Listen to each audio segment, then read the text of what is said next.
we surveyed all of our customers that are doing big data, using it for analytics, using it for kind of scale out processing. And we found ones that are really loving it, and we found ones that are, almost on the verge of moving away from it. They've tried it. They're not in love with it. They're having problems. And so we did kind of a deep dive with some of those customers that were having some challenges. And what we found was there's a lot of similarities. And so I want to share those with you today so you can avoid them or so you can identify them in your own environment. And really there's 4 big ones that we call out today. And that's that they're not flexible. They're not fast or accessible, right? And so we've created this big data environment and it's very technologically advanced, but the organization can't use it. It struggles with performance. We overcame a technology problem, but not really a business problem. And so keep in mind, the whole reason to do analytics and to use maybe a technology like big data or a cloud service is to make it more accessible, faster, and more flexible. So keep those things in mind. If you're not achieving those,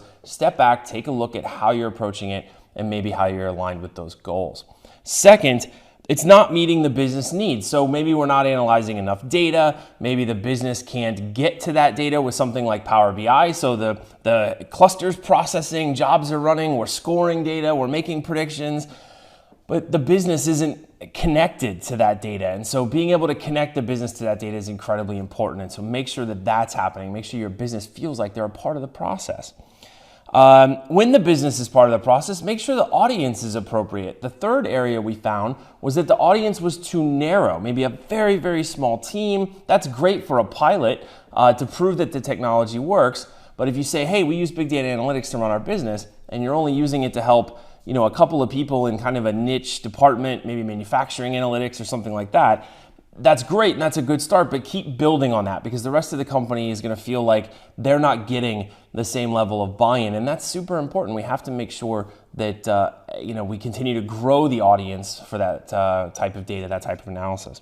Last but not least, what are the people going to do when they get the data? Are they data literate? Do they understand how to access and analyze and understand the data that they're getting, what to do with it?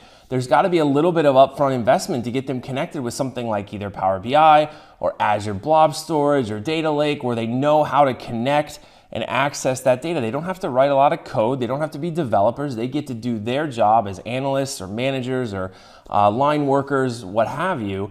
But they've got to be data literate to work with all of this wonderful technology and all this wonderful analysis that you guys are providing. So it can be a little bit of a jumble sometimes to try to pull it together. Pragmatic Works has a great proven strategy for how to do that. We've helped over 7,000 customers over the last 10 years solve these kinds of problems. So we'd love to talk to you. Let us know if you're interested, and if you want to know more, we'll get you on the phone with some of our really incredible architects and they'll help talk you through it. So click the link below for more information, and we'll see you next time on Azure Every Day.